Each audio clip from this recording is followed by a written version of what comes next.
الحمد للہ وکفی وسلام علی عبادہ الذین اصطفی اما بعد۔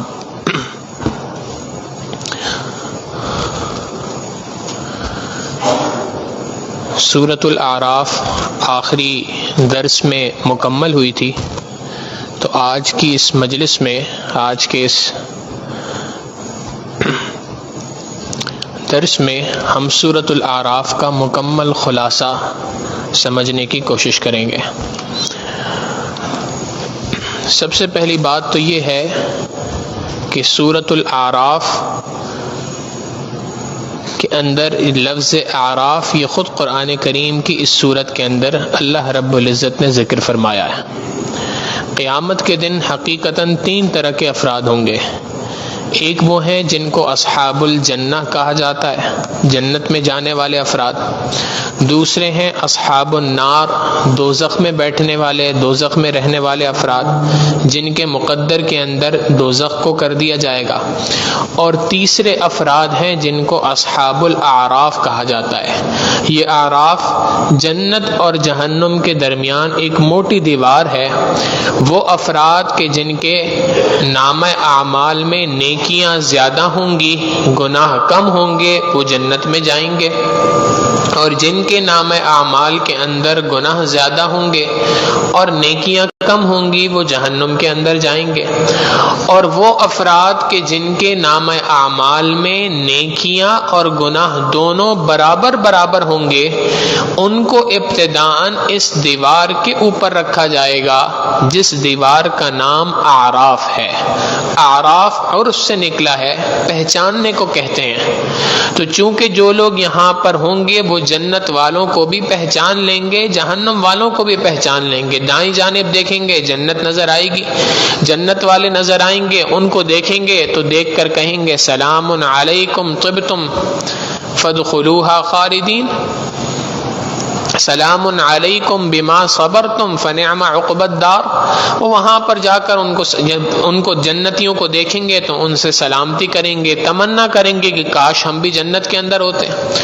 اور جب بائیں جانب دیکھیں گے اور جہنم والے نظر آئیں گے تو اس وقت پر ان پر لعنت کریں گے، الا لعنت اللہ علی الظالمین، کہ ان لوگوں پہ لعنت ہو اللہ کی کہ جنہوں نے اپنے اوپر ظلم کیا اور اللہ رب العزت کی وحدانیت کا انکار کیا، نبی علیہ الصلوۃ والسلام کی رسالت کا انکار کیا۔ تو چونکہ اس صورت میں ان صاحب اعراف افراد کا ذکر ہے، اسی مناسبت سے صورت کا نام اعراف رکھ دیا۔ یہ لوگ اس دیوار کے اوپر ہوں گے، بالآخر اللہ رب العزت اپنی رحمت فرمائیں گے اور ان تمام افراد کو بھی جنت میں داخل فرما دیں گے۔ اللہ رب العزت سے دعا ہے کہ پروردگار عالم ہم سب کو بھی اپنی رحمت سے جنت کے اندر داخل فرمائے۔ نبی علیہ الصلوۃ والسلام نے بات فرمائی کہ کوئی شخص بھی اپنے اعمال کی بنیاد پر جنت میں نہیں جا سکتا، اللہ کی رحمت سے جنت کے اندر جائے گا۔ اے اللہ کے حبیب صلی اللہ علیہ وسلم، کیا آپ بھی؟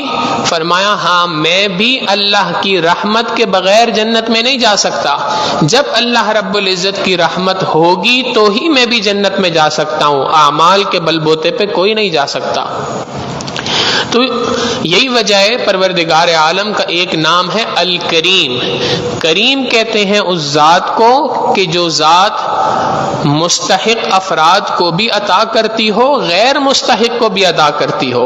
ہم یہ دعویٰ نہیں کر سکتے کہ ہم جنت کے مستحق ہیں، پر اللہ آپ کریم ہیں، اور کریم اپنی شان کریمی کا اظہار اسی وقت پہ ہوتا ہے، کریم کی شان کریمی کا اظہار اسی وقت پہ ہوتا ہے کہ جب وہ غیر مستحق افراد کو عطا کرے۔ لہٰذا اللہ ہم غیر مستحق ہیں، ہم جنت کے مستحق نہیں ہیں، پر آپ کی شان کریمی کا اظہار چاہتے ہیں، لہٰذا پروردگار عالم اپنے کرم کا معاملہ فرماتے ہوئے ہمیں بھی جنت عطا فرمائے۔ تو بہرحال یہ اصحاب اعراف ہیں جن کا تذکرہ اس سورت کے اندر ہے، اسی مناسبت سے سورت کا نام سورۃ الاعراف رکھا۔ اللہ رب العزت نے ابتدا میں حروف مقطعات کو ذکر کیا، الف لام میم صاد، یہ تفصیل کئی بار گزر چکی ہے کہ حروف مقطعات ان حروف کو کہا جاتا ہے جو چند صورتوں کے شروع میں موجود ہیں اور ان کو توڑ توڑ کے پڑھا جاتا ہے۔ دیکھیں آگے لفظ ہے کتاب، کاف تا الف با، کتاب، ان کو توڑ کے کوئی نہیں پڑھتا، کوئی نہیں کہتا کاف تا الف با، بلکہ سب اس کو پڑھتے ہیں کتاب انزل الیک فلا یکن۔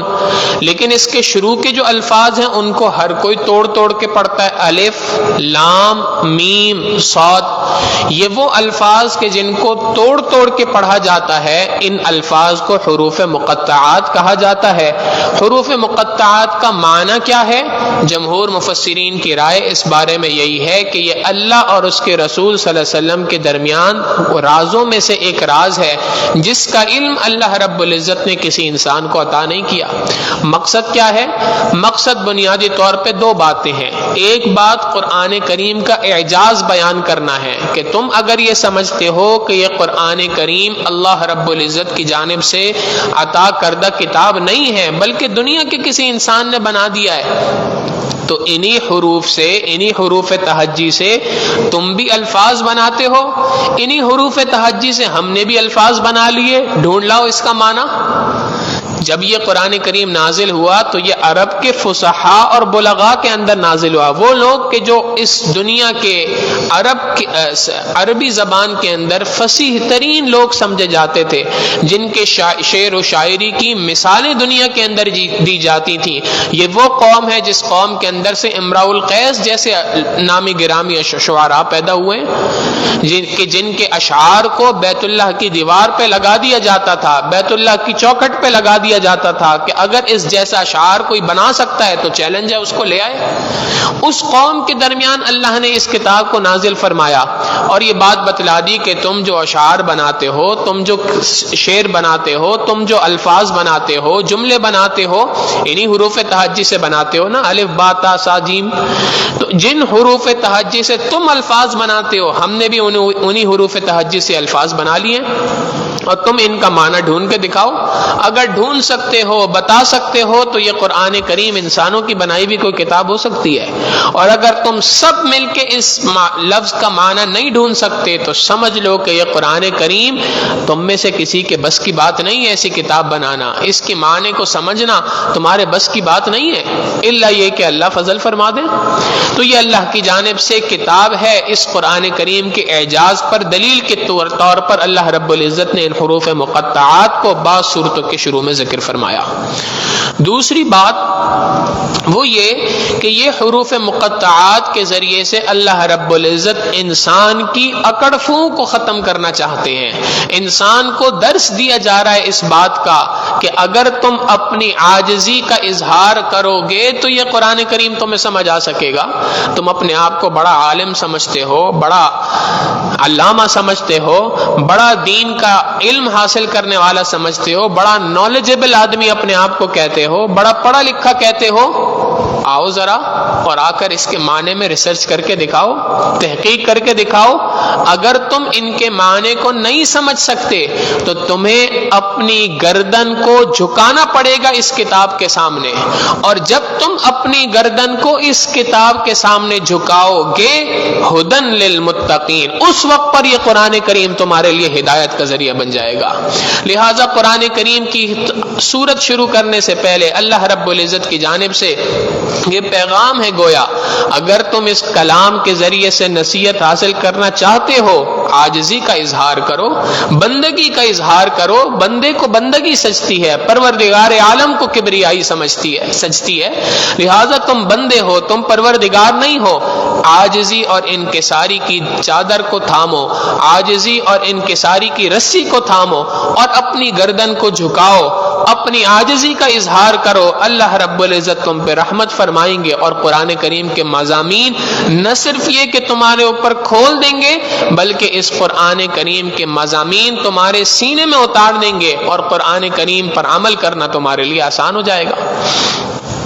اللہ رب العزت نے اس کلام کی ابتدا نبی علیہ الصلوۃ والسلام کو مخاطب کر کے فرمائی، اس سورت کی ابتدا، اور چونکہ نبی علیہ الصلوۃ والسلام عربوں میں اتارے گئے ایک نبی ہیں، اور نبی ہونے کی حیثیت سے دین کی دعوت دینا اللہ کے حبیب صلی اللہ علیہ وسلم کا فرض منصبی تھا۔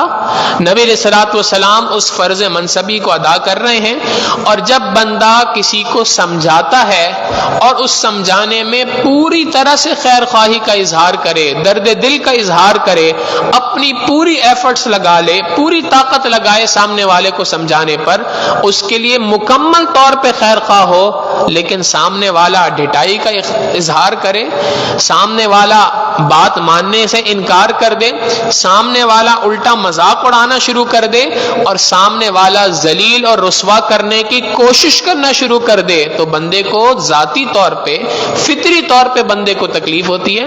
اللہ کے حبیب صلی اللہ علیہ وسلم کو بھی تکلیف ہوتی تھی کہ میں سمجھاتا ہوں سمجھتے نہیں، میں بولتا ہوں یہ بات مان لو مانتے نہیں۔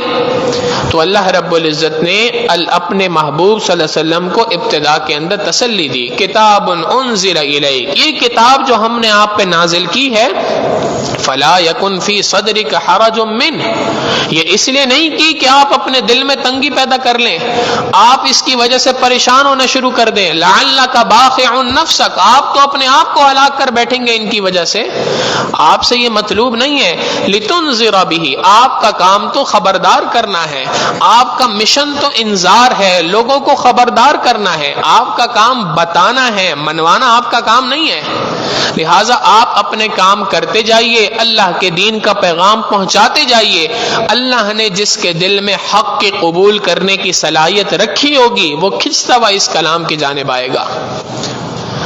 لہٰذا نبی علیہ الصلوۃ والسلام کو یہ بات ابتدائی صورت میں سمجھائی۔ پھر مکی صورت ہے، اور مکی صورت کے مضامین بنیادی طور پہ 3 ہی چیزیں ہوا کرتی ہیں، اور بھی بہت سارے مضامین ہوتے ہیں، لیکن وہ تمام صورتیں جو مکہ مکرمہ یعنی ہجرت سے پہلے نازل ہوئیں، وہ تمام صورتیں جو ہجرت سے پہلے نازل ہوئیں، ان صورتوں کے مضامین عمومی طور پہ یہی 3 باتیں ہیں، توحید ہے، رسالت ہے، آخرت ہے۔ نبی علیہ الصلوۃ والسلام 13 سال مکہ مکرمہ کے اندر نبوت کے بعد رہے ہیں۔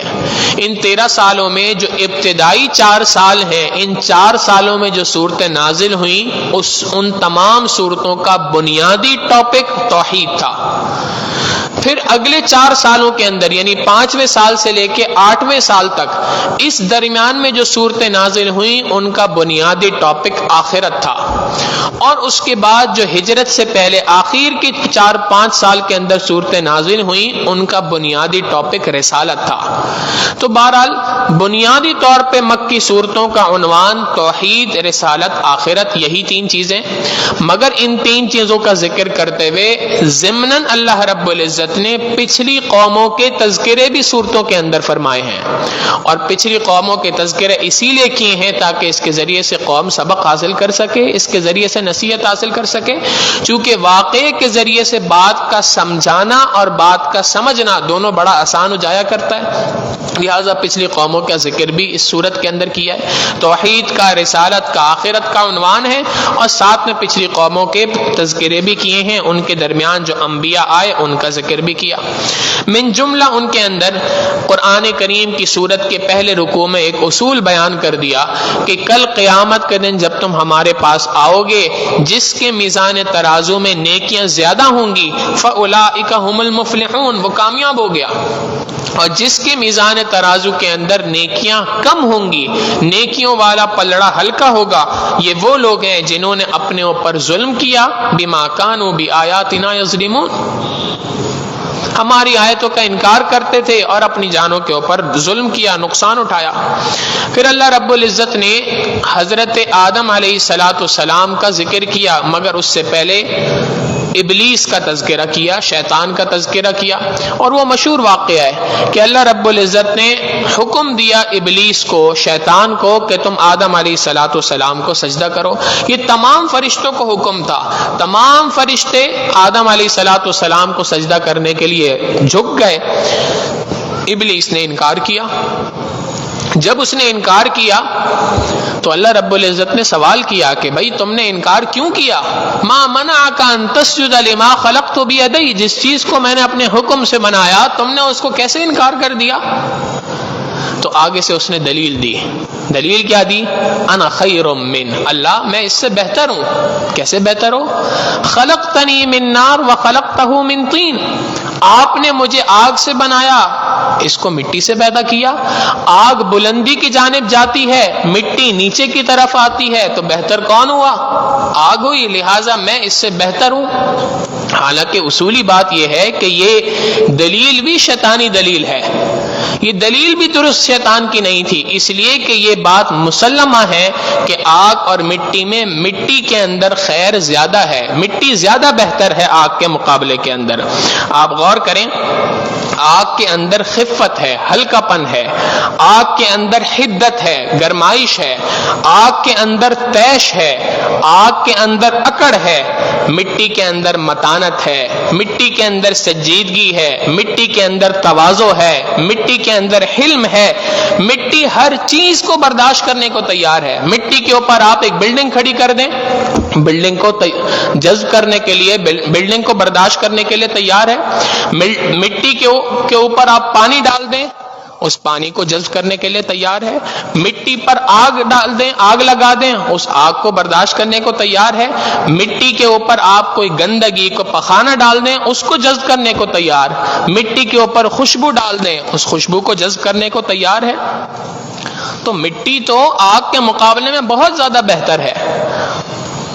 شیطان نے جو دلیل دی وہ بھی اپنے اعتبار سے شیطانی دلیل تھی، مگر آپ غور کریں، جب یہ شیطان نے دلیل دی تو اس دلیل کا اگر جواب ہم اور آپ جیسے انسان دے سکتے ہیں تو کیا پروردگار نہیں دے سکتے تھے؟ یقیناً دے سکتے تھے. لیکن اللہ رب العزت نے جواب نہیں دیا اس کو. اس نے کہا اللہ میں اس سے بہتر. اللہ کا جواب فخرج منہا فانک رجیم، نکل جا دربار سے، تو مردود ہے. اللہ نے اس کی اس سوال کا، اس کی اس دلیل کا کوئی جواب نہیں دیا، بلکہ جواب دینے کے بجائے اس کو وہاں سے نکال دیا. یہاں سے ایک اصول علماء نے نکالا، اور وہ اصول یہ ہے، ہر سوال کا جواب دینا ضروری نہیں ہوا کرتا. ہر سوال کا جواب نہ دینا یہ خدائی طرز ہے. ہر سوال اس قابل نہیں ہوتا کہ اس کا جواب دیا جائے، بلکہ بعض سوال اتنے خوبصورت ہوتے ہیں کہ ان کا جواب دیا جاتا ہے، اور بعض سوالات سائل کی جہالت پر مبنی ہوا کرتے ہیں، ان سوالوں کے جوابات نہیں دیے جاتے. قرآن کریم کا طرز ہے. ساجز نے اس واقعے کے موقع پر یہ لطیفہ بھی سنایا تھا کہ ایک ڈاکٹر صاحب تھے، ان سے ایک مرتبہ کسی مریض نے پوچھا کہ جی آپ اتنے کامیاب ہیں تو آپ کی اس کامیابی کے پیچھے راز کیا ہے؟ تو انہوں نے کہا کہ جی میری اس کامیابی کے پیچھے راز یہ ہے کہ میں لوگوں کے ساتھ بحث نہیں کرتا، بحث کرنا چھوڑ دی میں نے. جو کوئی مجھ سے بحث کرنے لگتا ہے میں اس کو کہتا ہوں آپ ٹھیک کہہ رہے ہیں.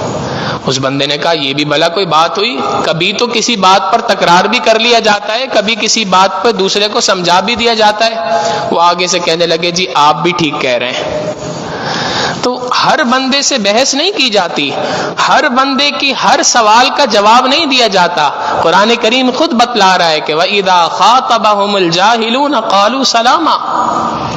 جب بیجا قسم کا اعتراض ہو، بیجا قسم کا سوال ہو، ایمان والوں کی نشانی ہے کہ وہاں سے سلامتی کے ساتھ نکل جایا کرتے ہیں. بعض مرتبہ لوگ سوال نہیں کر رہے ہوتے بلکہ لوگ اپنے کمنٹس پاس کر رہے ہوتے ہیں، تو کمنٹ پاس کرنے والے کے کمنٹ پہ جواب نہیں دیا جاتا.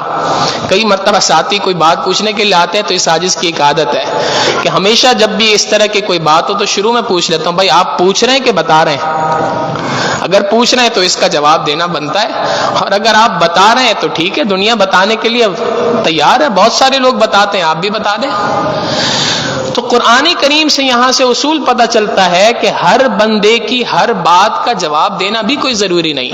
بہرحال اللہ رب العزت نے شیطان کو، ابلیس کو اپنے دربار سے راندہ درگاہ کر دیا، اس کو وہاں سے نکال دیا.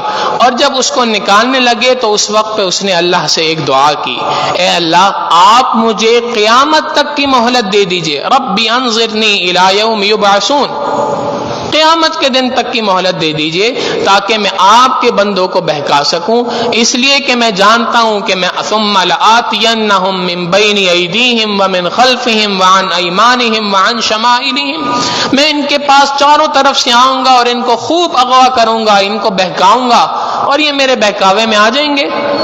پروردگار عالم نے کہا کہ جا ہم نے تجھے مہلت دی، اور مہلت کے ساتھ ایک بات یاد رکھنا، ایسا نہیں ہو سکتا کہ تو ہمارے سارے بندوں کے اوپر قابو میں آ جائے، سارے بندے تیرے قابو میں آ جائے، نہیں، ہاں وہ افراد کہ جنہوں نے سوچ لیا ہے کہ ہم نے اللہ کی نہیں ماننی وہ تیرے قابو میں آ جائیں گے، لیکن جنہوں نے سوچ لیا ہے کہ ہم نے اللہ ہی کی ماننی ہے، اللہ کی مدد ان کے ساتھ رہے گی، پھر بھی اگر تیرا وار چڑھ گیا تو میری جانب سے توبہ کے دروازے ان کے لیے ہمیشہ کھلے ہوں گے، لہٰذا تیرا داؤ ایسے نہیں چل سکتا۔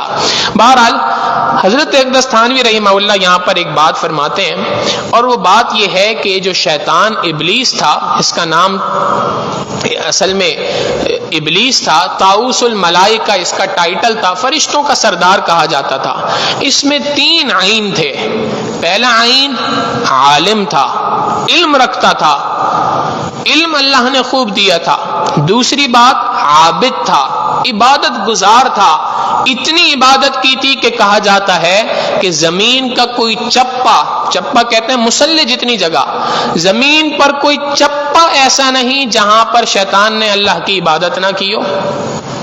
تو بہت بڑا عالم بھی تھا، بہت بڑا عابد بھی تھا، بہت بڑا عارف بھی تھا، اللہ کو پہچانتا بھی خوب تھا کہ جس وقت پروردگار عالم فرما رہے نکل جا میرے دربار سے، تو مردود ہے، اللہ کا غصہ، اللہ کا غضب اپنے عروج پر ہے، اس وقت پر بھی اللہ سے ریکویسٹ کر کے منوا کے چلا گیا۔ ایک نقطہ حضرت اقدس تھانوی رحمہ اللہ فرماتے ہیں کہ اے انسان، اگر ابلیس پروردگار عالم سے دعا مانگتا ہے، اللہ اس کی دعا کو رد نہیں کرتے، تو جو بندہ اللہ کا ماننے والا ہوگا پروردگار اس کی دعا کو بھلا کیسے رد کر سکتے ہیں؟ لہٰذا اللہ بندے کی دعا کو قبول فرماتے ہیں کہ اس کو یہ جانتا تھا کہ اللہ سے کس وقت پر کیا دعا مانگی جا سکتی ہے، دعا بھی منوا لی، عالم بھی تھا، عابد بھی تھا، عارف بھی تھا، مگر چوتھا عین نہیں تھا۔ 3 عین پائے جاتے تھے، چوتھا عین نہ تھا، اور وہ عین کیا ہے؟ فرماتے ہیں اللہ کا عاشق نہ تھا۔ عشق ہوتا تو یہ نوبت نہ آتی، کیونکہ عاشق کبھی بھی دلیل کا مطالبہ نہیں کرتا، دلیل کا مطالبہ تو وہ کرتا ہے کہ جس کے اندر عشق پایا نہیں جاتا۔ جب اللہ کا عاشق بن جاتا ہے بندہ تو عاشق کبھی بھی دلیل کا مطالبہ نہیں کرتا۔ عاشق کو اس بات سے غرض ہوتا ہے کہ میرے محبوب کا حکم ہے، اللہ کا حکم ہے، اللہ کے محبوب کا حکم ہے، میرے لیے بس اتنی بات کافی ہے۔ وہ یہ نہیں دیکھتا کہ اس میں سے فرض کیا ہے، سنت کیا ہے، مستحب کیا ہے، جائز کیا ہے، ناجائز کیا ہے، وہ یہ نہیں دیکھتا کہ اس میں کوئی گنجائش نکل سکتی ہے کہ نہیں نکل سکتی۔ آج لوگ آتے ہیں نا، سوال کرتے ہیں بھائی ٹوپی کے بغیر نماز ہو سکتی ہے کہ نہیں ہو سکتی؟ بھائی نماز ہو سکتی ہے یہ نہیں ہو سکتی، یہ موضوع عاشق کا ہو ہی نہیں سکتا۔ عاشق کا موضوع یہ ہے کیا نبی نے ٹوپی کے ساتھ نماز پڑھی یا بغیر ٹوپی کے نماز پڑھی؟ اگر نبی نے ساری زندگی ٹوپی کے ساتھ نماز پڑھی، اب ٹوپی کا پہننا فرض ہے، واجب ہے، سنت ہے، مستحب ہے، مجھے اس سے کوئی غرض نہیں، مجھے تو غرض اس بات سے ہے کہ میرے محبوب کی ادا یہی ہے۔ لہذا انسان کو چاہیے کہ وہ اپنے دل میں اللہ کا عشق پیدا کرے۔ جب عشق پیدا ہوتا ہے تو پھر عبادت کے اندر رنگ چڑھنا شروع ہو جاتا ہے، عبادت کو رنگ چڑھنا شروع ہو جاتا ہے، اور اگر عشق اندر نہ ہو تو پھر عبادت بے کیف ہوتی ہے، بے سرور ہوتی ہے۔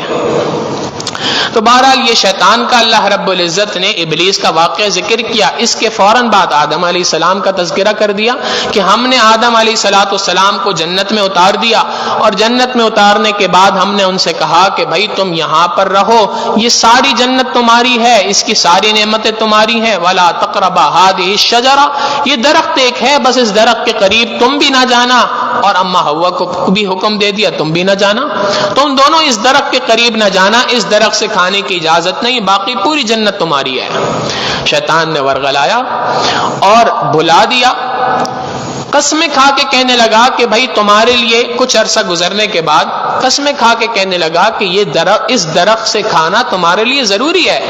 آدم علیہ السلام نے فرمایا کہ بھائی اس درخت سے کھانے کا تو اللہ نے منع کیا ہے۔ وہ کہنے لگا جی اللہ نے ابتداءً منع کیا تھا، آپ کے اندر صلاحیت نہ تھی، نئے نئے جنت کے اندر آئے تھے، جیسے بچہ پیدا ہوتا ہے تو ابتداءً اس کو منع کیا جاتا ہے بھائی نئے بچے کو، نومولود کو روٹی نہ دو، چاول نہ دو، اس لیے کہ اس کے اندر اس کو قبول کرنے کی، ہضم کرنے کی صلاحیت ہی نہیں پائی جاتی۔ تو ایسی بات تھی اس وقت پر آپ کے اندر صلاحیت نہ تھی، اب اتنا عرصہ آپ جنت میں رہ گئے تو اب صلاحیت پیدا ہو گئی ہے۔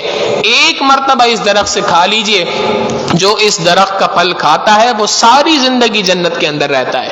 اتنی بات بھی کہی، قرآن کے خود کہتا ہے وَقَاسَمَهُمَا إِنِّي لَكُمَا لَمِنَ النَّاصِحِينَ، شیطان نے اللہ کی قسمیں کھا کے دونوں کو کہا کہ میں تمہارا بڑا خیر خواہ ہوں۔ لہٰذا آدم علیہ السلام نے اس امید کے اوپر کہ ایک بندہ اللہ کے نام کی قسم کھا رہا ہو اور ساتھ میں جھوٹ بول رہا ہو، بھلا یہ کیسے ممکن ہے؟ جب انسان کا اپنا دل صاف ہوتا ہے تو وہ سامنے والے کو بھی اسی طریقے سے سمجھ رہا ہوتا ہے۔ عالمگیر ایک بادشاہ گزرے، بادشاہ عالمگیر مغل زمانے کے، ان کے زمانے میں ایک اللہ والے تھے ملا جیون رحمہ اللہ، بہت بڑے اللہ والے تھے، عالم تھے، مگر اپنا دل جیسا صاف تھا سامنے والے کو بھی ایسا سمجھا کرتے تھے۔ ایک مرتبہ ایک شخص ان کے پاس آیا اور اس نے آ کے کہا کہ جی بادشاہ نے ارادہ کیا ہے یہ جو سامنے پل ہے، جس پل کو کراس کر کے ہم آپ کے مدرسے میں آتے ہیں، اس پل کو یہاں سے اکھاڑ کر فلاں جگہ پہ لے جا کے فٹ کرنے کا ارادہ کیا ہے، لہٰذا آپ بادشاہ سے جا کے بات کریں کہ وہ اس پل کو یہاں سے نکال کر کسی اور جگہ پہ اکھاڑ کے نہ فٹ کریں۔ یہ چل پڑے بادشاہ سے بات کرنے کے لیے۔ شاگردوں نے روکا، حضرت یہ کیا کر رہے ہیں؟ بھلا کبھی پل بھی اکھڑ کے کسی دوسری جگہ لگا ہے؟ یہ کیسے ہو سکتا ہے؟ انہوں نے کہا کہ جی پل تو ایک جگہ سے اکھڑ کے دوسری جگہ لگ سکتا ہے، ایک مسلمان کبھی جھوٹ نہیں بول سکتا۔ تو بعض لوگوں کے دل خود اتنے صاف ہوتے ہیں کہ وہ دوسرے کو بھی اسی طریقے سے سمجھ رہے ہوتے ہیں۔ آدم علیہ السلام تو نبی تھے، ان سے زیادہ دل بھلا کس کا صاف ہو سکتا ہے؟ لہٰذا انہوں نے بھی یہی بات سوچی کہ اگر اللہ کے نام کی قسم کھا رہا ہے تو شاید یہی بات ہوگی، لہٰذا انہوں نے اس درخت کا پھل چکھ لیا اور نتیجہ کیا نکلا؟ وَطَفِقَا يَخْصِفَانِ عَلَيْهِمَا مِن وَرَقِ الْجَنَّةِ، جو جنت کا لباس اللہ نے پہنایا تھا وہ جنت کا لباس اتر گیا، اب دونوں لگ گئے جنت کے جو درخت کے پتے تھے ان پتوں سے اپنے جسم کو ڈھانپنے، کیونکہ اللہ نے حیا یہ فطرت کے اندر انسان کے رکھی ہے، لہٰذا حیا کا تقاضا تھا، اپنے جسم کو ڈھانپنا شروع ہو گئے۔ اللہ رب العزت فرماتے ہیں کہ اللہ نے فرمایا الم انہکما عن تلکما الشجرہ، کیا میں نے منع نہیں کیا تھا تم دونوں کو اس درخت سے نہ کھانا، پھر بھی کھا بیٹھے؟ وَأَقُلْ لَكُمَا إِنَّ الشَّيْطَانَ لَكُمَا عَدُوٌّ مُّبِينٌ، اور کیا میں نے تمہیں بات نہیں کہی تھی کہ شیطان تمہارا کھلم کھلا دشمن ہے، اس سے بچ کے رہنا؟ اب آدم علیہ السلام نے اپنی اس غلطی کا اعتراف بھی کیا اور ساتھ میں اللہ نے دعا سکھلائی، اس دعا کو پڑھتے رہے، ربنا ظلمنا انفسنا وان لم تغفر لنا وترحمنا لنکونن من الخاسرین، اللہ اپنے قصور کا اعتراف کرتا ہوں اور اپنے اس قصور کا اعتراف کرتے ہوئے آپ کی درگاہ کے اندر، آپ کی بارگاہ کے اندر التجا کرتا ہوں، اگر آپ معاف نہیں کریں گے تو ہمارا تو نقصان ہو جائے گا۔ یہ فرق ہے کہ ایک صفت تھی ابلیس کی کہ جیسے ہی اس سے کہا تو نے غلطی کیوں کی، فوراً آگے سے اکڑ گیا، دلیل دینے لگ گیا، اور ایک آدم علیہ السلام جب ان سے کہا گیا بھائی غلطی کیوں کی، فوراً اقرار کر لیا، اللہ معاف کر دیجئے۔ اللہ رب العزت بھی مومن سے یہی بات چاہتے ہیں کہ میرا مطالبہ تم سے یہ ہے کہ اگر کوتاہی ہو جائے، غلطی ہو جائے، اپنی اس غلطی پہ دلیل دینے کی ضرورت نہیں ہے، اپنے آپ کو سیٹسفائی کرنے کی ضرورت نہیں ہے، بھائی یہ بھی تو کام تھا، نماز چھوٹ گئی تو کیا ہوا، اس وقت میں بھی تو والدین کی ہی خدمت کر رہا تھا، کوئی دنیا کا کام تو نہیں کر رہا تھا۔ تو دلیل دینے کی کوئی ضرورت نہیں، بلکہ دلیل کے بجائے اعتراف قصور کرو، اپنے قصور کا اعتراف کرو، اللہ معاف کر دیں گے۔ اور دوسری بات ساتھ میں ایک اور ہے، حدیث مبارکہ میں آتا ہے کہ حضرت آدم علیہ السلام 40 سال تک اللہ رب العزت سے دعا کرتے رہے، 40 سال تک کوئی جواب نہ ملا، 40 سال تک دعا کرتے رہے، کوئی جواب نہ ملا۔ پھر مستدرک حاکم کی روایت ہے، نبی حضرت عمر ابن خطاب رضی اللہ تعالیٰ عنہ فرماتے ہیں کہ نبی علیہ السلام نے ارشاد فرمایا لما اقترف آدم الخطیئۃ، کہ جب آدم علیہ السلام نے اپنی اس غلطی کا قصور کا اعتراف کر لیا اور اس کے بعد ایک وقت گزر گیا، دعا قبول ہونے کے نہ کوئی آثار نظر آئے، نہ کوئی جواب اللہ کی جانب سے آیا، تو فوراً کہا یا ربی، اے میرے پروردگار، اسألک بحق محمد لما غفرت لی, اللہ میں آپ سے محمد صلی اللہ علیہ وسلم کے وسیلے سے مانگتا ہوں کہ آپ میری مغفرت فرما دیجئے. اب نبی علیہ السلام کا نام لینا تھا, اللہ کی جانب سے فوراً جواب آ گیا. فقال اللہ نے فرمایا یا آدم, اے آدم, وَكَيْفَ عَرَفْتَ مُحَمَّدًا وَلَمْ أَخْلُقْهُ, اے آدم آپ محمد صلی اللہ علیہ وسلم کو کیسے جانتے ہیں, ابھی تو میں نے ان کو پیدا ہی نہیں کیا, آپ ان کو کیسے پہچانتے ہیں؟ حضرت آدم علیہ السلام نے فرمایا قال یا ربی لأنك لما خلقتنی بیدک ونفخت فی من روحک, اے اللہ اس طرح جانتا ہوں کہ جب آپ نے مجھے پیدا فرمایا اور میرے اندر روح کو پھونکا, رفعت رأسی, میں نے اپنے سر کو اٹھایا, فرأیت علی قوائم العرش مکتوبا, اللہ میں نے اس وقت پر عرش پر لکھا ہوا دیکھا تھا لا الہ الا اللہ محمد الرسول اللہ. میں پہچان گیا کہ جس ذات کا نام آپ کے نام کے ساتھ ہے یقیناً یہ آپ کا محبوب ہی ہو سکتا ہے. اللہ رب العزت پھر فرمایا فعلمت انك لم تضف الى اسمك الا احب الخلق الیک, اللہ میں پہچان گیا کہ آپ کے نام کے ساتھ جس کا نام جڑا ہوا ہے وہ آپ کے محبوب کے سوا کوئی دوسرا نہیں ہو سکتا. فقال اللہ رب العزت نے فرمایا صدقت یا آدم, اے آدم آپ نے سچ کہا, انه لاحب الخلق الی ادعونی بحقہ فقد غفرت لک, اے آدم آپ نے بالکل سچ کہا, جو کوئی شخص بھی محمد صلی اللہ علیہ وسلم کے وسیلے سے مجھ سے دعا کرے گا میں اس کی دعا کو قبول کروں گا, اس لیے کہ میں ان سے محبت کرتا ہوں. ولولا محمدا ما خلقتک, اور اے آدم اگر محمد صلی اللہ علیہ وسلم نہ ہوتے تو میں آپ کو بھی پیدا نہ کرتا. تو یہاں سے یہ بات پتہ چل گئی کہ اللہ رب العزت نے انسان کو توبہ کے الفاظ بھی سکھلا دیے اور توبہ کا طریقہ بھی سکھلا دیا کہ توبہ کے الفاظ یہ ہیں, اور نبی علیہ الصلوۃ والسلام کے وسیلے سے ان توبہ کے الفاظ کو پڑھو گے اللہ تمہاری توبہ کو قبول فرمائیں گے. گناہگار آدمیوں کے لیے پروردگار عالم کی جانب سے بہترین اور خوبصورت پیغام ہے. اللہ رب العزت کی جانب سے اپنے نافرمانوں کو اپنی جانب بلانے کی بہترین آفر ہے کہ اے میرے بندوں, جب کبھی بھی گناہ ہو جائیں, تم گناہوں کے دلدل میں دھسے ہوئے ہو, پریشان ہو, نکلنا چاہتے ہو وہاں سے, طریقہ کار یہی ہے کہ اپنے گناہوں کا اعتراف کرو. ربنا ظلمنا انفسنا وان لم تغفر لنا وترحمنا لنكونن من الخاسرین, اور پھر دعا کرو کہ اللہم انا نسألک بحق محمد صلی اللہ علیہ وسلم لما غفرت لی. اردو میں مانگ لو, اللہ میں آپ سے محمد صلی اللہ علیہ وسلم کے وسیلے سے مانگتا ہوں کہ اللہ آپ میری مغفرت فرما دیجئے, میرے گناہوں کو معاف کر دیجئے, میرے لیے اس گناہوں کے چنگل سے نکلنا آسان فرما دیجئے. اللہ تعالیٰ فضل فرمائیں گے. آدم علیہ الصلوۃ والسلام اور ابلیس کا یہ قصہ اللہ رب العزت نے بیان فرمایا, اور اس کے بعد بنی آدم کو کچھ باتیں سمجھائیں. پہلی بات فرمایا کہ ہم نے تمہارے لیے لباس عطا کیا, تمہیں لباس عطا کیا ہے, ایک ظاہری لباس ہے ایک باطنی لباس ہے.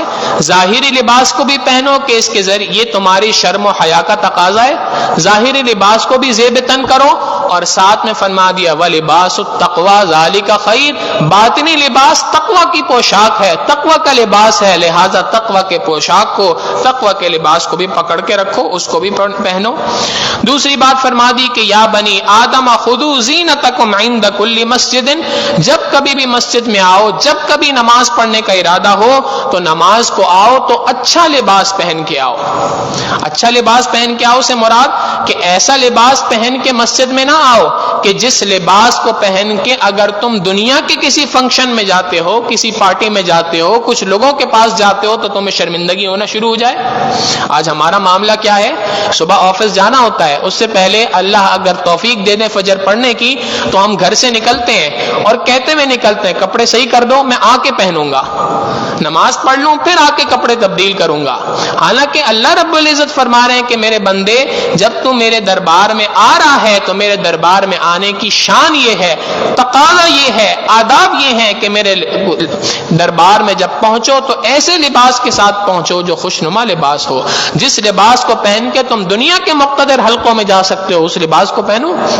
نائٹ سوٹ پہن کے مسجد کے اندر نہ آؤ, یہ تمہارے لیے کسی بھی اعتبار سے بہتر نہیں ہے، بلکہ بہتر یہ ہے کہ اس لباس کو پہنو جس لباس کو پہن کے تم دنیا والوں کے سامنے جا سکتے ہو، اس لیے کہ جب تم مسجد میں آئے ہو تو مالک الملک کے دربار کے اندر آئے ہو، اللہ سے ملاقات کرنے کے لیے آئے ہو، اللہ کے ساتھ راز و نیاز کی گفتگو کرنے آئے ہو۔ تمہارا آداب شاہانہ کا تقاضا تو یہ ہے کہ تمہارے جسم پر ہر روز نیا لباس ہونا چاہیے تھا، لیکن ہر روز نئے لباس کی استطاعت نہیں تو کوئی بات نہیں، کم از کم یہ حال تو ہو۔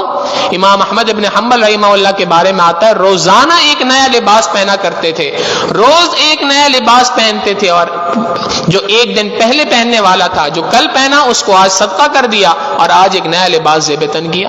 تو ہمارے بڑوں نے تو یہ مثالیں قائم کر رکھی ہیں، ہم اس درجے پہ نہیں پہنچ سکتے تو کم از کم یہ تو ہو کہ اس لباس کے اندر مسجد کے اندر آئیں کہ جس لباس میں ہم کسی بڑے کے سامنے جا سکتے ہوں، ہمارا لباس اس قابل ہو کہ ہم اس کے ساتھ کسی کے ساتھ ملاقات کے لیے جا سکتے ہوں۔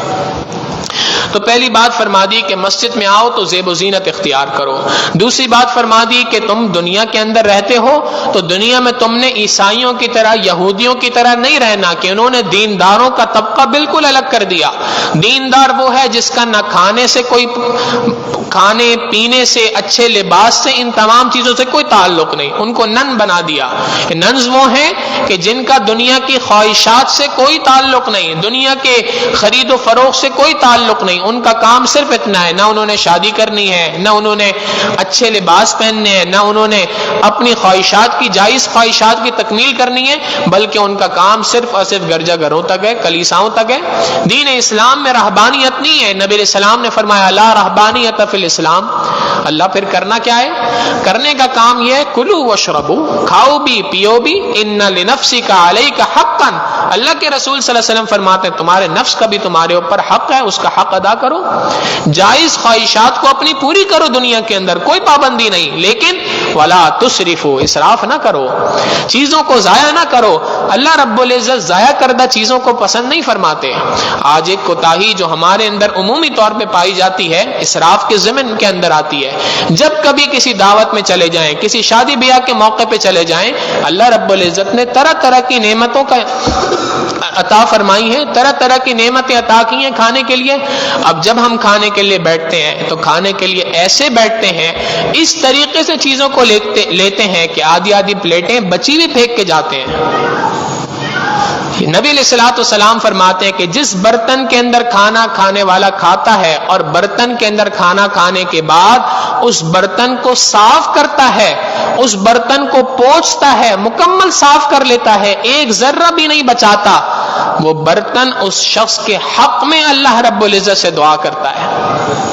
اور وہ بندہ کہ جو کس برتن میں کھائے اور اس برتن کے اندر کچھ بچاوا چھوڑ دے اور اس حال میں چھوڑ کے چلا جائے تو اللہ کے محبوب صلی اللہ علیہ وسلم فرماتے ہیں یہ برتن اس بندے کے خلاف اللہ کے دربار میں بد دعا کرتا ہے۔ اللہ جیسے اس نے مجھے چھوڑا آپ بھی اس کو اسی طریقے سے برباد کر دیں۔ پھر ہماری شکایت ہوتی ہے، ہمارے شکوے ہوتے ہیں رزق میں برکت نہیں ہے، رزق میں برکت کا جو دروازہ تھا ہم نے اس کو بند کر دیا۔ لہذا اللہ رب العزت فرما رہے ہیں اللہ کو ہرگز پسند نہیں ہے کہ انہ لا یحب المسرفین، چیزوں کو ضائع کر دینے والا، اسراف کرنے والا اللہ کو ہرگز پسند نہیں۔ مسجد کے اندر ہیں، وضو کر رہے ہیں، پانی فالتو میں بہا رہے ہیں، اللہ کو یہ فالتو پانی بہانے والا ہرگز پسند نہیں۔ نبی علیہ السلام نے ایک صحابی کو دیکھا نہر کے کنارے بیٹھے ہیں، زیادہ پانی استعمال فرما رہے ہیں، اے سعد یہ کیا اسراف ہے؟ اے اللہ کے حبیب صلی اللہ علیہ وسلم کیا نہر کے کنارے بیٹھ کر وضو کرتے ہوئے بھی اسراف ہو سکتا ہے؟ نبی علیہ السلام فرمایا ہاں بالکل ہو سکتا ہے۔ ہمیں سبق سکھلا دیا کہ جتنی جس چیز کی ضرورت ہے اپنی ضرورت کے بقدر استعمال کرو۔ کھانے کی چیز ہے تمہاری جتنی پیٹ میں گنجائش ہے لو اس کو، کسی نے منع نہیں کیا، اچھا کھاؤ، اچھا پہنو، اچھا پیو، تمام اپنی جائز خواہشات کو پورا کرو، لیکن ایسا نہ ہو کہ تمہاری خواہش کی تکمیل کے اندر تم اللہ کی نعمتوں کو ضائع کر رہے ہو۔ اللہ رب العزت ان نعمتوں کے ضائع کرنے والے کو ہرگز پسند نہیں فرماتے۔ اس اصول کو بیان کر دیا، پھر اس کے بعد بتلا دیا حلال اور حرام کے درمیان اللہ نے بڑی تمیز رکھی ہے، حلال چیزوں کو کھاؤ، حرام سے اپنے آپ کو بچاؤ۔ یہ تمام باتیں ارشاد فرما کر اللہ رب العزت آگے اپنے انسان کو یہ بات سمجھاتے ہیں کہ دیکھو نتیجے کے اعتبار سے وہی 3 گروہ ہیں جو شروع میں ذکر کیے. بعض افراد وہ ہیں جو جنت میں جائیں گے، بعض وہ ہیں جو دوزخ میں جائیں گے، بعض وہ ہیں جو اصحاب اعراف ہوں گے. ان 3 افراد کا اللہ نے ذکر فرمایا، اور اس ذکر کرنے کے بعد آخر کے اندر اللہ رب العزت پچھلی قوموں کے تذکرے کرنا شروع فرماتے ہیں. یہاں پر اللہ رب العزت نے 5 قوموں کا ذکر فرمایا. سب سے پہلے حضرت نوح علیہ السلام کی قوم کا ذکر کیا، دوسرے نمبر پہ حضرت ہود علیہ السلام کی قوم کا ذکر کیا. یہ ترتیب ہے اصل میں. جب نوح علیہ السلام کی قوم دنیا کے اندر تھی تو اللہ نے ان کو صاحب فضیلت بنایا تھا، اس دنیا میں سب سے زیادہ فضیلت والے لوگ تھے. مگر جب انہوں نے اللہ کی نافرمانی کی، اللہ نے ان کو غرق کر دیا، ڈبو دیا طوفان کے اندر، اور اس کے بدلے اللہ نے اس دنیا کی جو فضیلت تھی وہ صاحب فضیلت لوگ بنا دیے قوم عاد کو، حضرت ہود علیہ السلام کی قوم کو. ان کو فضیلت عطا فرمائی، انہوں نے بھی اللہ کے حکموں کی نافرمانی کی، اللہ رب العزت کی جانب سے ان کے اوپر بھی عذاب آیا. اور اس کے بعد اللہ نے اس قوم کو ختم کیا، اور اس قوم کو ختم کر کے تیسری قوم قوم سمود کو دنیا کے اندر بھیج دیا. اس قوم کو فضیلت عطا فرمائی، ان کو بھی یہ عزت راس نہ آئی، لہٰذا ان کے اوپر انہوں نے اللہ رب العزت کے حکموں کی نافرمانی کی. وہ اونٹنی کا واقعہ مشہور ذکر ہوا تھا کہ اللہ نے ایک اونٹنی ان کو عطا فرمائی کہ جو عام اونٹنی کے مقابلے میں 10 گنا سائز میں زیادہ بڑی تھی. ڈائٹ بھی اس کی ایسی تھی، غذا بھی ویسی تھی، پانی بھی ویسے پیتی تھی. لوگوں کو اس اونٹنی کا کھانا کھانا اور پانی کا پینا ایک آنکھ نہ بھایا، انہوں نے اس اونٹنی کو قتل کر دیا. اللہ رب العزت پہلے بتا چکے تھے کہ ہذہ ناقۃ اللہ، یہ اللہ کی جانب سے نشانی ہے تمہارے اوپر. انہوں نے انکار کیا، انہوں نے اللہ کی اس نشانی کو مار ڈالا، لہٰذا اللہ رب العزت کی جانب سے اس قوم کے اوپر بھی عذاب آیا. وہ فضیلت اللہ نے ان سے چھین لی. اور قوم سمود کے بعد یہ فضیلت آئی حضرت لوط علیہ السلام کی قوم لوط کے پاس. چوتھی قوم یہ تھی، مگر انہوں نے بھی فحاشی اور عریانی کی ایک نئی فضا قائم کر دی کہ اللہ رب العزت نے ان کو اس دنیا کے اندر بھیجا فطرت کے اعتبار سے. انہوں نے فطرت کے خلاف کام کیا اور ہم جنس پرستی کو فروغ دیا. نتیجہ یہ نکلا کہ اللہ نے اس قوم کے اوپر بھی عذاب بھیجا، اس قوم سے بھی فضیلت کو واپس لے لیا. اور اس کے بعد آخر میں 5واں ذکر اللہ رب العزت نے قوم شعیب کا فرمایا. یہ وہ لوگ تھے کہ جن کو اللہ نے حکم دیا کہ تم نے ناپ تول میں کمی نہیں کرنی، مگر انہوں نے اللہ کے اس حکم کی نافرمانی کی، ناپ تول میں کمی کرتے تھے. اللہ نے یہ فضیلت ان سے بھی واپس لے لی، اور یہ فضیلت واپس لے کر اللہ کی جانب سے عذاب کا ایک سلسلہ تھا جو اس قوم کے اوپر بھی آیا. یہ 5 انبیاء کا اللہ نے ذکر فرمایا اور اس کے بعد اپنی ترتیب سمجھائی کہ دیکھو ایسا نہیں ہے کہ اللہ ظالم ہے، اللہ نے ظلم کر دیا ان سب کے اوپر. نہ، اللہ تعالیٰ کی، اللہ رب العزت کی ترتیب یہ ہے کہ جب کبھی بھی کوئی قوم غلطی کرتی ہے، کوتاہی کرتی ہے، اللہ کے حکموں کی نافرمانی کرتی ہے، تو پروردگار عالم اس کے اوپر تنگیاں بھیجنا شروع کر دیتے ہیں. تنگی بھیجتے ہیں لعلہم یضرعون، تاکہ اس تنگی سے یہ اللہ کی جانب رجوع کریں. مگر اگر اس تنگی پر بھی اللہ سے رجوع نہیں کرتے تو اللہ تعالیٰ ڈھیل دے دیتے ہیں، خوشحالی کو دوبارہ لے آتے ہیں. خوشحالی آنے کے بعد پھر اللہ کی جانب سے اچانک سے پکڑ آتی ہے، اور یہ پکڑ پہلے کے مقابلے میں بہت زیادہ سخت ہوا کرتی ہے. اور یہ پکڑ جب آتی ہے تو پھر بندہ جو ہے وہ اللہ رب العزت کو مان بھی لے تو اس کے ماننے کا کوئی اعتبار اس وقت پر نہیں ہوا کرتا. لہٰذا اللہ رب العزت یہ پوری بات فرما کر اہل مکہ کو، ہم اور آپ کو، پوری کی پوری انسانیت کو مخاطب کر کے فرماتے ہیں افامن اہل القری ان یاتیہم بأسنا بیاتا وہم نائمون. کیا یہ اس بات سے پرامن ہے کہ ایسا نہیں ہو سکتا ان کے اوپر کہ ان پر بھی عذاب آ جائے؟ اللہ کی نافرمانی قوم شعیب نے کی، ناپ تول میں کمی، تم بھی وہی نافرمانی کر رہے ہو. اللہ کی نافرمانی قوم لوط نے کی، ہم جنس پرستی میں مبتلا ہو گئے، تمہاری قوم بھی اس مرض کے اندر مبتلا ہو گئی ہے. اللہ رب العزت کی نافرمانی دیگر اقوام نے جو کی، تمہاری قوم بھی اسی طریقے سے نافرمانی کر رہی ہے. تم کیا بے خوف ہو گئے ہو کہ کیا سوتے ہوئے اللہ تم کو نہیں پکڑ سکتا جیسے پچھلی قوموں کو پکڑا؟ کیا ایسا نہیں ہو سکتا کہ تم صبح کے وقت میں اپنے کام کاج میں مشغول ہو، اللہ کی جانب سے پکڑ آ جائے؟ کیوں نہیں ہو سکتا؟ اللہ رب العزت کی جانب سے بالکل پکڑ آ سکتی ہے. افامنوا مکر اللہ، کیا یہ اللہ کی تدبیر سے، اللہ کے رب العزت کی پلاننگ سے بڑے امن میں آ گئے، مطمئن ہو گئے؟ فلا یأمن مکر اللہ الا القوم الخاسرون، یہ پچھلے لوگ بھی بڑے مطمئن تھے کہ اللہ کا عذاب ہم پہ نہیں آ سکتا، باقی سب کے اوپر آئے گا۔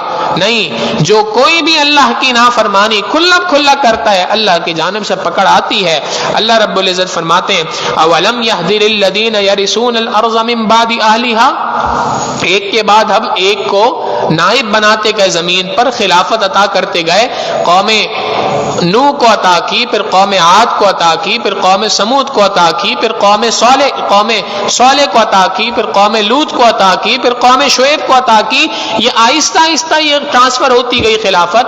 ہر کسی نے اس خلافت کا حق ادا نہیں کیا، اس نائب بننے کا حق ادا نہیں کیا، تو ہم اس کو اس دنیا سے اٹھاتے گئے۔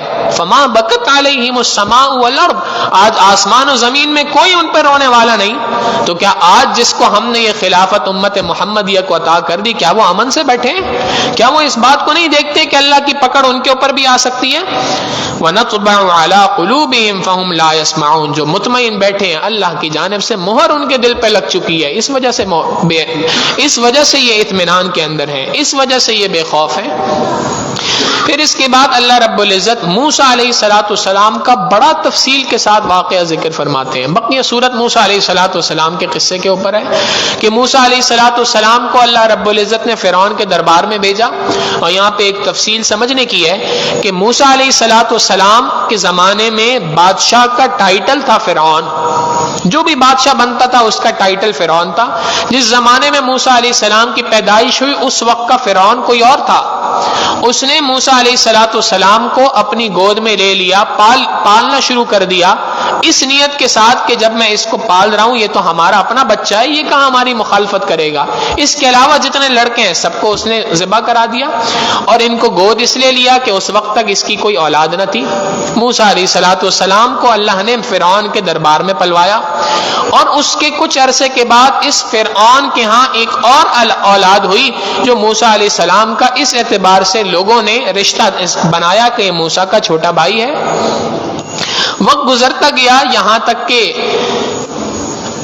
ان دونوں لوگوں کے بچپن تھا، بچپن سے لڑکپن آیا، لڑکپن سے جوانی آئی، تو جو بڑے فرعون کا حقیقی بیٹا تھا، جب فرعون بوڑھا ہوا تو اس نے اپنے اس بیٹے کو، جو حقیقی بیٹا تھا، جو موسیٰ علیہ السلام کا چھوٹا بھائی تصور کیا جاتا تھا، اس کو اپنا بادشاہ اور اپنا نائب بنا دیا۔ اب جب موسیٰ علیہ السلام نبوت لے کر آئے ہیں تو ان کا جو مذاکرہ ہو رہا ہے، ان کی جو گفتگو ہو رہی ہے، یہ اس چھوٹے فرعون سے ہو رہی ہے۔ اب جب اس نے دیکھا اچھا تو ہمارے باپ کے دربار میں پلا ہے، تم ہمارے ابا کے دربار میں پلے ہو اور ہماری ہی نعمتوں کا انکار کیے بیٹھے ہو۔ اس نے کہا کہ نہیں، تمہارے پاس کوئی دلیل ہے، کوئی نشانی ہے تو لے کے آؤ۔ موسیٰ علیہ السلام نے اپنی عصا اور اپنی لاٹھی کو پیش کیا کہ یہ میرے پاس نشانی ہے۔ اس نے اس کے مقابلے میں جادوگروں کو لے آیا کہ تم جادوگروں سے مقابلہ کرو، اور جب جادوگروں کو شکست دے دی اور جادوگر پہچان گئے کہ یہ جادو نہیں ہو سکتا، ہر بندہ اپنے فن کو زیادہ بہتر جانتا ہے نا، سائنسدان جانتے ہیں کہ یہاں تک ہماری سائنس کی حدود ہے، ہمارے سائنسی قوانین ہیں، اس سے باہر کی کوئی چیز ہے تو وہ سائنس نہیں ہو سکتی، کچھ اور ہوگا۔ ایسی جادوگر بھی جانتے تھے کہ ہماری لمٹ کیا ہے، ہماری حدود کیا ہے، ان حدود سے آگے بڑھ کے ایک چیز ہمارے ان تمام کے تمام رسیوں کو کھا جائے اور اس کا پیڑ بھی نہ بڑھے اور وہ عصا کی صورت میں لاٹھی بن جائے تو یہ جادو نہیں ہو سکتا، یہ تو واقعی کوئی معجزہ ہے۔ لہٰذا انہوں نے اپنے سر جھکا لیے اور کہنے لگے آمنت برب موسیٰ، ہم موسیٰ اور ہارون کے رب کے اوپر، آمنت برب موسیٰ و ہارون، موسیٰ اور ہارون کے پروردگار پہ ایمان لاتے ہیں۔ اب فرعون نے پینترا بدلا، چال چلی اور کہنے لگا اچھا اس کا مطلب یہ ہے کہ یہ سارے جادوگر اور یہ موسیٰ یہ سب کے سب ملے ہوئے تھے، یہ سب پہلے سے سازش کر کے آئے تھے اور اسی سازش کے نتیجے میں یہاں بیٹھے۔ جب کسی کے پاس کوئی دلیل نہیں ہوتی تو وہ سازشوں کا ہی بہانہ بناتا ہے، فلاں کی سازش ہے، فلاں کی سازش ہے۔ یہ بھی کہنے لگا جی یہ تو سازش ہے تم سب کی۔ اب جب اس نے سازش کا نعرہ لگایا اور ساتھ میں دھمکی بھی دی کہ میں ان جادوگروں کو کہا میں تم سب کو مار دوں گا، انہوں نے آگے سے کہا کچھ بھی کر گزرو، ہم اب اس کے بعد ایمان سے پھرنے والے نہیں ہیں۔ اغیر اللہ ابغیکم الہا وہو فضلکم علی العالمین، آپ چاہتے ہیں کہ ہم اللہ کو چھوڑ کے کسی اور کو معبود بنا لیں؟ یہ بھلا کیسے ممکن ہو سکتا ہے؟ لہٰذا اللہ رب العزت کی جانب سے ایک اور آزمائش آئی. جب موسیٰ علیہ السلام نے اس بات کا اعلان کیا تو کچھ لوگ موسیٰ علیہ السلام کے ساتھ ہو لیے. اب فرعون نے یہ کارنامہ شروع کیا جو موسیٰ علیہ السلام کی قوم کے لوگ تھے، ان قوم کے لوگوں کو دوبارہ سے ذبح کرانا شروع کر دیا. یقتلون ابناءکم ویستحیون نساءکم، مردوں بچوں کو ذبح کر دیتا تھا اور تو لڑکیوں کو چھوڑ دیا کرتا تھا. یعنی اس فرعون کے باپ نے بھی یہ کام کیا تھا موسیٰ علیہ السلام کی پیدائش کے وقت، اور جب موسیٰ علیہ السلام نے نبوت کا اعلان کیا اس وقت پر بھی یہی بات ہوئی. جب موسیٰ علیہ السلام کی نبوت پہ کام ہوا تو قوم نے موسیٰ علیہ السلام سے کہا ہے موسیٰ آپ کے آنے کا بھلا کیا فائدہ ہوا؟ آپ کے آنے سے پہلے بھی ہم اسی طریقے سے ذلیل ہو رہے تھے، آپ کے آنے کے بعد بھی یہی ہے. انہوں نے آگے سے کہا کہ کلا ان معی ربی سیہدین، میرا پروردگار میرے ساتھ ہے، وہ ہرگز ہماری رہنمائی کرے گا، پریشان نہ ہو. موسیٰ علیہ السلام کو اللہ نے حکم دیا آپ یہاں سے نکلیں اور اپنی قوم کو اپنے ساتھ لیں، فرعون آپ کے پیچھے پیچھے آئے گا، اور دریا کی جانب جائیں. اللہ رب العزت کے حکم سے موسیٰ علیہ السلام دریا کے پاس پہنچے، حکم ہوا دریا کو پار کریں. موسیٰ علیہ السلام کے لیے دریا نے راستے بنا دیے. اللہ رب العزت کے پیغمبر اپنی قوم کے ساتھ اس جانب نکل گئے. جب پیچھے سے فرعون اور اس کا لشکر آیا، اللہ نے اس پورے لشکر کو اسی سمندر کے اندر غرق کر دیا، ڈبو دیا، اور موسیٰ علیہ السلام کو فرما دیا ان اصطفیتک علی الناس برسالاتی وبکلامی، اے موسیٰ میں نے آپ کو چن لیا ہے اپنی رسالت کے لیے، اپنی ہم کلامی کے لیے، لہٰذا میں آپ کو اپنی ہم کلامی کے لیے چن لیتا ہوں. اب اللہ رب العزت نے موسیٰ علیہ السلام کو تورات دی. موسیٰ علیہ السلام تورات لے کے قوم کے پاس آئے تو قوم تو اس سے پہلے ہی کارنامہ انجام دے چکی تھی، بچڑے کو اپنا معبود بنا لیا اور بچڑے کی پوجا کرنے لگ گئے. قوم کے پاس آ کے موسیٰ علیہ السلام نے ان کو سمجھایا کہ تم یہ کام کیا کرنے لگ گئے؟ کیا بھلا اس بچڑے نے تمہیں فرعون سے نجات عطا کی تھی؟ نہیں. تو جس ذات نے تمہیں اس فرعون کے عذاب سے نجات عطا کی اسی ذات کے شکر ادا کرنا چاہیے. قوم نے بات کو مان لیا. اب موسیٰ علیہ السلام نے جب تورات کی تختیوں کو پڑھنا شروع کیا اور احکامات بتلائے تو قوم پھر مکر گئی. اے موسیٰ ہمیں کیا پتا کہ یہ حکم اللہ ہی کی جانب سے، ہم اللہ کو روبرو دیکھنا چاہتے ہیں. اللہ کی جانب سے حکم ہوا ان میں سے چند افراد کو لے کے آ جائیں. موسیٰ علیہ السلام نے اپنی قوم میں سے چند افراد کو چنا اور ان کو لے کے کوہ طور پہ آ گئے. انہوں نے جب اللہ کی آواز سنی تو کہنے لگے اے موسیٰ کیا پتہ یہ آواز اللہ ہی کی ہے کہ کسی اور کی ہے. اب سرکشی کا، انکار کا کوئی حد نہیں ہوا کرتی. انہوں نے حدود کو پھلانگا، اللہ کی جانب سے عذاب آ گیا. اللہ رب العزت نے ایک اور ڈیمانڈ ان سے کی کہ ہم نے تمہیں فرعون کی قوم سے نجات عطا کی ہے، آگے جاؤ اور فلسطین کی سرزمین کو آزاد کرو، جہاد کرو. وہاں پہ انکار کر بیٹھے اور کہنے لگے فَاذْهَبْ أَنْتَ وَرَبُّكَ فَقَاتِلَا إِنَّا هَاهُنَا قَاعِدُونَ، ہم یہاں بیٹھے، ہم نہیں جاتے، آپ جائیے، آپ کا پروردگار جائے اور جا کے وہاں پہ قوم کے ساتھ لڑیں، ہم نہیں لڑ سکتے.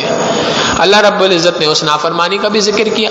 پھر حضرت داؤد علیہ السلام کے زمانے کے اندر ایک اور نافرمانی انہوں نے کی کہ اللہ کی جانب سے حکم تھا ہفتے والے دن مچھلی کا شکار نہ کرنا. انہوں نے اس کے لیے ہیلے بہانے بنانا شروع کر دی. اللہ کی جانب سے اس پر بھی پکڑ آ گئی، عذاب آ گیا. یہ مختلف قوموں کے ذکر اللہ نے کیے، بالخصوص بنی اسرائیل کی ساری نافرمانیوں کو اللہ نے ذکر کیا، اور ساتھ میں آخر میں یہ بات سمجھائی کہ دیکھو بنی اسرائیل کو اللہ نے دنیا میں فضیلت عطا فرمائی، اور وہ جگہ کہ جس کو الذی بارکنا حولہ، جس کے ارد گرد کی جگہ کو ہم نے برکتوں کا ذریعہ بنایا، جہاں پر اللہ کے محبوب صلی اللہ علیہ وسلم نے 1,24,000 انبیاء علیہم السلام کی امامت کی ہے، اس زمین کا والی اور وارث ہم نے ان کو بنا دیا تھا. کس بنیاد پر؟ کہ تم اس سرزمین پہ ہم نے فضیلت عطا کی ہے. جب تم نے اتنی ساری نافرمانیاں کی تو ان ساری نافرمانیوں کی وجہ سے ہم نے تم سے اس فضیلت کو چھین لیا، اور یہ فضیلت ہم نے امت محمدیہ کو عطا کر دی ہے. لہٰذا اس سرزمین کہ جس سرزمین کے اوپر ہم نے برکتیں رکھی ہیں، اس سرزمین کا حقدار امت محمدیہ ہے، تم اس کے حقدار مزید کوئی نہیں ہو. ساتھ میں امت محمدیہ کو بھی سکھلا دیا اگر تم نیکی کے اوپر، تقوی کے اوپر رہتے ہو، ایمان کو پختہ رکھتے ہو، گناہوں سے بچنے والی زندگی گزارتے ہو، صبر اختیار کرو گے تو سمجھ لو کہ اللہ نے یہ سرزمین تمہارے لیے مقدر کر دی ہے، اللہ تمہیں سرزمین کا والی اور وارث بنائے گا، یہ پروردگار عالم کا تم سے وعدہ ہے۔ اور اللہ رب العزت جگہ جگہ اس وعدے کو بیان فرماتے ہیں، کتب اللہ لأغلبن انا ورسلی، اللہ نے یہ بات لکھ دی ہے کہ میں اور میرا رسول، میرا دین ہی غالب آئے گا، الا ان حزب اللہ هم المفلحون، اللہ کا دین ہی غالب آئے گا، اللہ کے لشکر کو ہی فتح دنیا کے اندر ہوگی۔ شرط کیا ہے؟ ایمان لے کے آؤ، تقوی کی زندگی گزارو، گناہوں سے بچو اور صبر کو اختیار کرو۔ یہ تین شرائط اللہ رب العزت نے بیان کی، اور آخر میں نبی علیہ الصلوۃ والسلام کی زبانی یہ بات فرما دی کہ دیکھو دنیا کے اندر میں تمہیں خبردار کرنے کے لیے آیا ہوں، میں اس کام کے لیے نہیں آیا کہ تمہیں نفع نقصان کا بتلا سکوں، نفع نقصان کا مالک اللہ رب العزت ہے، میں کسی علم غیب کو نہیں جانتا، علم غیب کو جاننے والی ذات اللہ رب العزت کی ہے، اسی ذات نے مجھے اسی ذات نے تمام کے تمام انسانوں کو پیدا فرمایا، اسی ذات نے تم سب کو پیدا کیا، اپنے اس دنیا میں آنے کا پیدائش کا جو مرحلہ ہے ذرا اس کے اندر ہی چھان پٹک کر لو، اسی کو دیکھ لو کہ اللہ تمہیں ایک حقیر سے گندی بوند سے کیسے ایسا وجود عطا کرتا ہے۔ اب بھلا کس چیز کا تمہارا اعتراض ہے؟ تم کس بات کے اوپر اتراتے ہو، کس بات کے اوپر اکڑتے ہو؟ اپنی حقیقت تو پہچانو۔ جو بندہ اپنی حقیقت کو پہچان لے گا وہ پروردگار عالم کے سامنے اپنی پیشانی کو رکھ دے گا، اور اس کو پھر کسی قسم کا کوئی تکبر نہیں ہوگا، کسی قسم کا کوئی اعتراض نہیں ہوگا۔ لہذا فرما دیا ان ولی اللہ الذی نزل الکتاب، بے شک ایمان والوں کا دوست اللہ رب العزت ہے کہ جس نے اس کتاب کو نازل فرمایا، وَهُوَ يَتَوَلَّى الصَّالِحِينَ، اور وہی ذات ہے کہ جو نیکوکار لوگوں کی، گناہوں سے بچنے والے لوگوں کے لیے ہمیشہ سرپرستی اختیار کرتا ہے۔ نیکوکار لوگوں کی دنیا کی بھی اور آخرت کی تمام ضروریات کو پورا کرنا یہ اللہ رب العزت نے اپنے ذمے لے لیا ہے، اللہ ان کی ضروریات کو پورا کرے گا۔ تمہارے کرنے کا کام وَأْمُرْ أَهْلَكَ بِالصَّلَاةِ وَاسْتَبِرْ عَلَيْهَا، نماز پڑھو، نماز کا حکم دوسروں کو دو، نتیجہ کیا نکلے گا؟ لا نسألک رزقا، آپ ہم لوگوں کے ساتھ روزی کا سوال نہ کیجئے، لوگوں سے روزی نہ مانگے، نحن نرزق، ہم آپ کو روزی دیں گے۔ جب تم ان دو کاموں کے اندر لگ جاؤ گے، نماز کو قائم کرو گے، نماز کا دوسروں کو حکم دو گے، رزق کے بارے میں پریشان ہونے کی ضرورت نہیں ہے، رزق کا ذمہ ہم لیتے ہیں، نحن نرزقک، ہم تمہیں روزی دیں گے۔ کیوں؟ وَهُوَ يَتَوَلَّى الصَّالِحِينَ، پروردگار عالم نیکوکاروں کا سرپرست ہے، سرپرستی فرماتا ہے۔ ساتھ میں آخر میں بتلا دیا کہ شروع میں ہم نے تمہیں سمجھایا کہ شیطان تمہارا ازلی دشمن ہے، یہ ازلی دشمن اگر کبھی تنگ کرنے پہ آ جائے، کبھی تم شیطان کے ہاتھوں بہت زیادہ پریشان ہو جاؤ، تو ایمان والوں کا کام کیا ہے؟ ان الذین اتقوا اذا مسهم طائف من الشیطان تذکروا فاذا هم مبصرون، جب شیطان ان کو تنگ کرتا ہے اللہ کو یاد کرنا شروع کر دیتے ہیں، اللہ سے رجوع کرنا شروع کر دیتے ہیں، اللہ سے دعائیں مانگنا شروع کر دیتے ہیں، اللہ ان کی آنکھوں کو کھول دیتے ہیں، شیطان کو وہاں سے بھگا دیتے ہیں۔ لہٰذا اگر تم اللہ کی مدد کو شامل حال کرنا چاہتے ہو تو رجوع کرو، تذکرو، اللہ کو یاد کرو، اللہ تمہاری آنکھوں کو بھی کھول دیں گے۔ اور آخر میں فرما دیا وَإِذَا قُرِئَ الْقُرْآنُ فَاسْتَمِعُوا لَهُ وَأَنصِتُوا لَعَلَّكُمْ تُرْحَمُونَ، یہ قرآن کریم صرف اس لیے نہیں ہے کہ اس کی صرف تلاوت کی جائے، تلاوت اس کا بہت بڑا حق ہے، تلاوت بھی کرنی ہے، مگر جب کوئی دوسرا تلاوت کر رہا ہو کان لگا کے سنو، سمجھنے کی کوشش کرو، خاموشی اختیار کرو، خاموشی کے ساتھ جب کان لگاؤ گے اس قرآن کریم کی طرف لعلکم ترحمون، اللہ رب العزت کی رحمتیں تمہارے اوپر نازل ہونا شروع ہو جائیں گی۔ لہٰذا ایمان والوں کو اس سورت نے بہت سارے سبق دیے ہیں، ان من جملہ اسباق میں سے سب سے اہم ایک بنیادی بات، اور وہ یہی ہے کہ اللہ کے حکموں کو پورا کرنا ہے، اللہ کے حکموں کو پورا نبی علیہ الصلوۃ والسلام کے بتلائے ہوئے اصولوں کے مطابق کرنا ہے، اور اس میں جہاں کہیں کمی ہو جائے، جہاں کوتاہی ہو جائے، اپنے قصور کا اعتراف کرتے ہوئے اللہ سے مدد مانگو۔ پروردگار عالم نے جیسے آدم علیہ السلام کی دعا کو قبول کیا تھا، ایسے ہی وہ آدم علیہ السلام کی اولاد کی دعا کو بھی قبول کرے گا۔ اللہ رب العزت سے دعا ہے پروردگار عالم ہمیں ان سورت کے مضامین کو سیکھنے کی توفیق عطا فرمائے، سمجھنے کی توفیق عطا فرمائے، اور اس کے مطابق عمل پیرا رہنے کی توفیق عطا فرمائے۔ وآخر دعوانا ان الحمد للہ رب العالمین۔